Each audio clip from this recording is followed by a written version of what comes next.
Hi అండి, welcome to YR Krishna vlogs. నేను రేవతి. ఇవాళ బంగాళదుంప కూరని పొడి మసాలా కారంతో ఎలా తయారు చేసుకోవాలో చూద్దాము. మామూలుగానే అందరూ బంగాళదుంప కూర అంటే చాలా ఇష్టంగా తింటారు.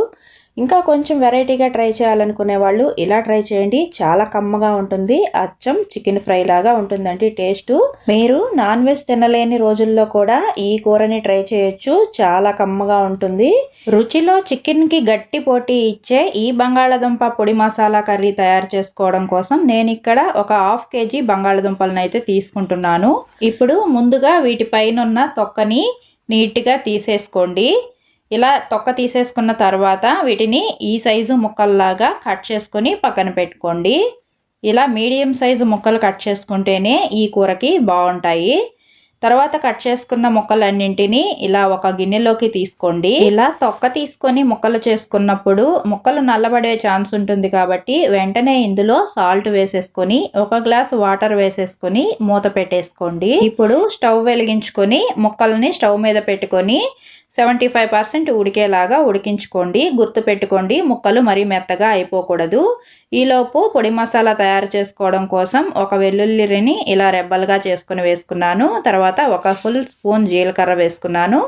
ఒక 2 లవంగం మొగ్గలు, 1 ఏలక్కాయ, 1 ఇంచు వరకు దాల్చిన చెక్క తీసుకొని వేసుకోండి. 1 పావు స్పూను షాజీర వేసుకోండి. దీని ప్లేస్లో సోంపు కూడా యూస్ చేసుకోవచ్చు.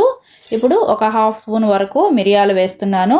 1 స్పూను ధనియాల పొడి, 2 స్పూన్ల కారం వేస్తున్నాను. మీ కారానికి సరిపడా మీరు వేసుకోవచ్చు.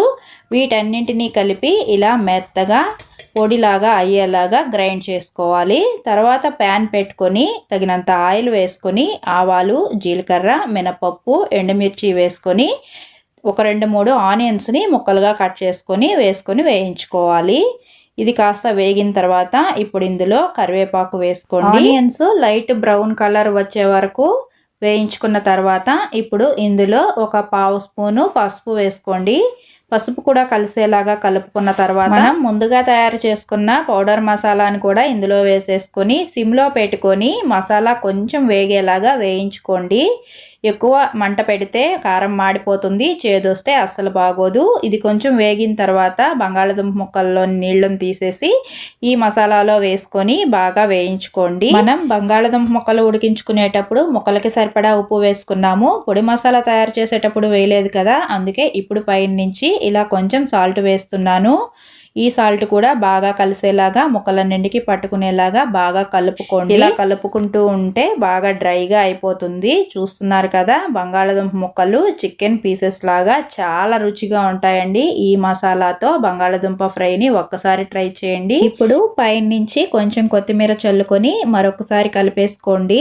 ఈ ఫ్రై అన్నంలోకి కలుపుకొని తినడానికి కూడా చాలా రుచిగా ఉంటుంది. ఒకసారి తిని చూడండి. మళ్ళీ బంగాళదుంప కూరను ఇలాగే ట్రై చేస్తారు. అంత బాగుంటుంది. బంగాళదుంపను రకరకాలుగా ట్రై చేసే వాళ్ళు, ఎంత తిన్నా బోర్ కొట్టని వాళ్ళు కూడా ఉంటారు. అలాంటి వాళ్ళు ఎవరైనా ఉంటే ఈ వీడియో కింద కామెంట్ చేయండి. ఈ వీడియో నచ్చితే లైక్ చేయండి. ఛానల్ని సబ్స్క్రైబ్ చేసుకోండి. మరో మంచి వీడియోతో మళ్ళీ కలుద్దాం. Bye friends.